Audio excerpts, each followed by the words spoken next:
저는 그 마지막 우리 이야기로 그 이낙연 전 총리에 대해서 일단 해보시죠. 한마디씩 이렇게 예. 이야기하는 게 좋지 예. 않을까 싶은데 일단.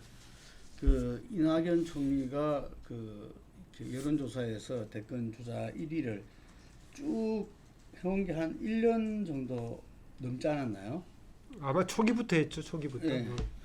한 번인가 이렇게 뒤집어진 적이 왔다 갔다 한 적이 초기에는 저 박원순 시장이 상당히 앞섰습니다. 근데 그 지난 대선 국면 거치면서 이제 그때부터 이제 지방선거 거치면서 반짝했다가 그때부터 이제 뭐 박원순 시장이 그때 그 여의도 개발 뭐 이러면서 자기가 그런 까먹으면서 그때부터 치고 나왔죠. 2018년 지방선거 직후에 그리고 박원순의 씨를 한의원과 경합하다가 예. 예. 한두 번 아니, 했어요. 이제는 압도적으로 그 올라왔죠. 이후로는 이제 예. 그렇게 됐는데 저는 이제 이낙연 총리가 어떤 그게 이 기사에 보면은 그 고건길을 걸을 것이냐. 고건 총리도 어쨌든 뭐 이 행정의 다짐으로서 여론조사 1위를 좀 유지하다가 그냥 갑작스럽게 이렇게 이 지지율이 떨어지면서 출마 포기를 선언했더랬죠. 예. 그래서 이번 총선이 본인이 그 정말 정치 지도라서 모습을 국민들한테 보여줄 시기 아니냐. 어떤 면에서 지금까지의 지지율 1위 이게 이전에 이해창이 1위를 계속했던 거하고 이렇게 DJ나 YS가 그 당시에 자기들이 대선 지지율 1위를 했던 거하고는 좀 상당히 저는 다르다고 봅니다. 지금 이낙연 그 지지율 1위 부분에 대해서는 본인을 국민들이 정치 지도자로 생각하고 거기에 대해서 정말 다음 차기 권력으로서 생각해서 지지율이 있는 게 아니고 어떤 면에서 보면은 아까 협치 90% 이 잘못됐다 이야기하잖아요. 이게 그 국민들의 그런 불만들이 그래도 그 여권의 정치인 중에서 이 좀 더 나은 사람을 그 찾다 보니까 저는 이낙연 총리가 이 나름대로 보수 야당하고도 이렇게 붙으면서도 격조 있는 어떤 이 이야기들과 발언들을 갖다가 하고 또 본인이 정말 이렇게 겸손하게 하나하나 이렇게 재난 현장에서 뛰는 모습들 이런 부분에서 저는 이 지지가 왔다 이런 생각이 들고 또 하나는 호남 사람들이 호남 후보 불가론이 DJ 이후에 쭉 있어 왔다는 거죠. 그 속에서 이제 우리도 대통령을 한번 내자라는 마인드가 저는 깔려 있다고 보거든요. 그 부분에 어쨌든 간에 지금 이낙연 총리가 들어왔다. 봐서 크게 보면 이 두 가지가 지금 지지율 1위를 갖다가 유지해 왔다고 보거든요. 그래서 본인은 이제는 이 자기가 그 부분에 이 정치적인 어떤 그 평가에 이 정면으로 자기는 이제는 이 붙어질 수밖에 없다고 보여지고 그것이 이제 당이 뭐 시키는 대로 하겠다 이러지만 종로에 이 전세로 그 자기가 집을 구하고 이런 부분들이 좀 뭐 누가 보더라도 뭐 임종석 따라 한 거라고 생각하겠어요. 자기도 종로 출마를 갖다가 그 생각하는 거고 이 봤을 때 그렇지만 대선하고는 지금 이제 이 기간이 많이 남았기 때문에 뭐 현재 권력과 맞부딪히는 미래 권력의 모습을 보이지는 않으리라 봐요. 하지만 자기 목소리는 그 다 낼 것이다 이래 봐야 보여지고 그것이 무슨 소린가 모르겠는데 왔다 갔다 하셔서 처음에는 대권에 대한 기대보다는 뭔가 조금 합리적인 것 때문에 기대가 갔다고 하더니 또 지금 현재 지지율 1위는 그렇다는 거예요. 그럼 자기가 이번 총선을 통해서 국민들한테 정치 지도자로서 이제 심판받고 평가받을 때가 왔다는 거죠. 앞으로 이제는 그 부분에서 그렇지만 자기가 현재 권력하고 맞붙는 모습을 보이지는 않을 거다. 문재인 대통령과 그 부분을 만약에 지금 올 연말에 대선이 있다면 다르죠. 이게 우리가 뭐 그 이전에 대선 때 그랬잖아요. 미래 권력 현재 권력이 맞부딪히면서 본인들이 대한 세력으로 이렇게 해왔는데 그건 아닐 것이다. 그렇지만 자기 목소리는 이 최대한 그게 아닌 가운데에서는 낼 것이다 이거죠. 또 부정에 부정을 여러 번 하셨어요. 이게 그래서 이 그런 부분에 있어 가지고 저는 이 지금 양축이라 할 수 있는 호남 세력과 이 호남 지지 세력과 지금 이 정권의 그리고 친문 세력 이 양쪽 이 이낙연 총리를 보고서 많은 생각을 할 것이다. 그래서 호남은 전폭적인 지지를 저는 계속하리라 보고 그 부분은 이번 총선 결과에 본인은 종로 나왔지만 총선 결과가 굉장히 중요하다는 거죠. 이게 그 다음에 친문 세력은 이 친문이 아니잖아요. 친노인 적도 없고 이게 뭐 거의 독자 노선을 하고 뭐 손학규도 사무총장하고 그랬던 분인데 그래서 이 친문 세력은 문재인 정부의 성공을 위해서 저는 내치지 않을 것이다.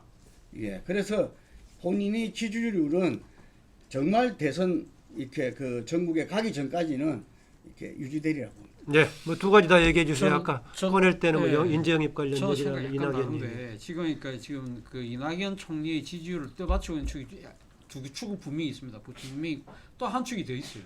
이낙연 총리의 품격의 정치에 대해서 약간 기대를 걸고 있는 합리성 뭐 이런 부분에 기대를 걸고 있는 이 또 다른 중도층, 무당층 이런 사람들이 막연한 기대도 있다는 거예요. 이 세 가지가 있다는 거죠. 세 가지가 있는데 문제는 지금 이 문팬들 같은 경우 무조건 우리 팬이니까 묻주마 지지고 그러고 지금 그 대깨문, 그러니까 지금 막연하게 이 이낙연은 아마 새로운 정치를 할 거야라는 생각이 있고 그리고 또 호남은 우리 호남 사람 이 DJ 이후에 한 번도 또 이 정권을 잡은 적이 없으니까 우리 무조건 밀어줘야지 이러는데 문제는 이 세 개의 축이 총선을 거치면서 상당히 분화된다는 거예요. 정치적 기대가 서로 엇갈릴 수가 있다는 겁니다. 예를 들면 문팬 입장에서는 앞으로 우리 검찰 개혁하는데 지금 이제 검찰 인사에 대한 무리한 부분들 이거 우리 감수해야지. 그러나 이 이낙연 총리 입장에서는 이러한 부분들 지나치다. 이거 어느 정도 상당히 조금 이 시간을 갖고 할 필요가 있다. 속도 조절 같은 거 이야기할 가능성이 높거든요.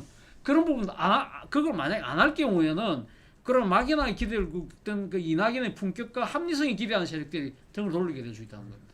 또 마찬가지로 호남 지지층들 같은 경우는 지금 다른 이 이낙연 총리 입장에서는 지금 전국적인 득표를 해야 되는데 어느 한쪽으로 치우칠 수는 없잖아요. 그렇다고 한다면 지금 다른 지역에서 지금 불만을 갖고 있는 호남 편중 인사라든지 뭐 예산 지원 이런 부분에서도 뭔가 균형 잡힌 모습을 보여야 되는데 그럴 때 과연 호남 분들이 과연 이낙연 우리 편이라고 생각할 것이냐. 물론 그건 아마 제 생각에 호남 쪽 지지하시는 분들은 예. 그럴 수 있어 이렇게 봐줄 수 있지만 문편들 입장에서는 이낙연 총리가 약간이라도 정권과 뭔가 조금 반대되는 기선하는 이야기하면 아마 상당히 강력하게 반발할 가능성이 있다. 이 부분을 어떻게 잘 핸들링해서 조화롭게 갖고 가는 그게 가장 큰 제가 이야기한 건 그런 부분은 일어나지 않을 것이다. 일어나지 않을 왜냐? 것이다. 예. 문재인 정권이 예. 호남이 빠지는 순간에 바로 레임덕으로 가버리는 거예요.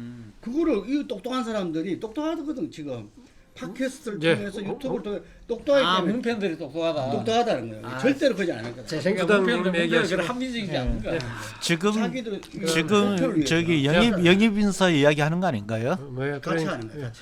그런데 저기 이낙연 인물이 그건 영입 다음 인사 여기 건설적으로 홀리 이야기하네. 대표께서 자, 관심이 많으셔서 저 뭐 이렇게 이야기할게요. 민주당의 경우는 인터넷 정당을 만들면서 사실상 민주당의 그 고령 장년 당원들이 거의 다 이제 배제가 되어버렸습니다. 소위 말하는 이 노년층에 빠진 청장년층 중심의 당원 체제가 되었고요. 현재 지금 민주당이 그러다 보니까 영입 대상자를 그 위세대들은 거의 고려하지 않습니다. 민주당은 자기보다 아래 사람들 위주로만 아마 영입을 하려고 할 텐데 그렇게 좁혀놓고 보면은 민주당이 영입할 수 있는 사람은 많지 않습니다. 지금 몇 명 들어왔지만은 내가 이 중량감으로 따지면 상징성은 모르겠지만 중량감으로는 지금 다 모아놔봐야 현역 국회의원 한 명 무게라도 될까 싶을 정도로 있고 그건 뭐 여러 가지 이유가 있죠. 이제 방금 이야기했듯이 지금 현재의 그쪽의 마인드가 장년층 또는 노년층을 배제를 하는 어떤 그런 분위기가 있다 보니까 제한이 되는 데다가 이전에 지금까지 정치권에 두고 정치권 밖에 있는 사람들은 거의 다 영입을 다 해버렸습니다. 남아있는 사람에서 씨가 마르다시피 할 정도로 다 영입을 해버렸죠. 그래서 지금 민주당의 영입은 해도 실제 현재의 저 시스템으로는 그렇게 준척급 영향 있는 인물이 별로 들어올지 못할 것이다. 그러면 자유한국당은 어떠냐? 자유한국당은 지금 자유한국당의 자유한국당의 저 틀 내에서 들어올 사람이 누가 있겠느냐? 사실상 과거의 자유한국당의 사람이었던 사람들이 언저리했던 사람 정도는 들어오지 새로운 사람이 들어올 가능성은 없다. 뭐 보수의 어떤 큰 틀의 어떤 혁신적 대통합이 이루어지면은 모를까. 그렇지 않는 상황에서는 어려울 것이다. 네, 황 소장의 이낙연 관련 얘기까지 듣고 마무리하겠습니다. 예, 저는 뭐 이낙연 총리가요 총리를 할 때 자생적으로 자기의 정치를 했냐? 뭐 의전총이죠. 그냥 무난한. 근데 결국 저 정권이 뜨게 된 거는 결국은 두 가지다. 하나는 어쨌든 문 정권이 뭔 이유에서인지 몰라도 안희정이나 이재명이나 또 더 나아가서 김경수나 이런 사람들이 데미지가 입도록 하는 환경이 조성됨으로써 이낙연이 뜬 거다. 근데 이낙연은 제가 생각을 할 때는 두 가지 중에 하나라 봅니다. 하나는 이 이원 집정부제 개헌을 할 때 쓸 수 있는 카드로서 이렇게 보고 있고, 또 다른 하나의 카드는 지금 조국이 사라져버린 부분에서 닭 대신 꿩이다, 호남 이런 대권 주자다 하지만은 제가 볼 때는 궁극적으로 페이스메이커로 쓰고 있다고 보고 있습니다. 어느 정도까지는 1위를 달리는 사람이 한 명 잡혀야 그래도 게임을 할 수 있는데 전부 계속 황교안이가 1위를 달리면 굉장히 곤란하잖아요. 그러니까 이제 문이 방치를 했지만 문이 왜 또 정세균을 또 끄집어냈을까 총리로.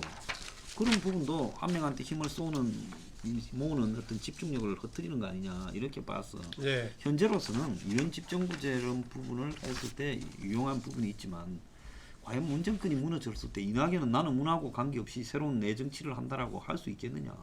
역대 어느 총리보다 문 정권에 이렇게 복무했잖아요. 예.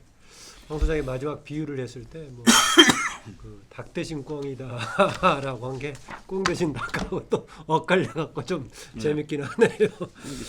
예. 오늘 뭐 이걸로 마무리하죠. 시간도 좀 지났기 때문에. 예. 예, 수고하셨습니다. 예.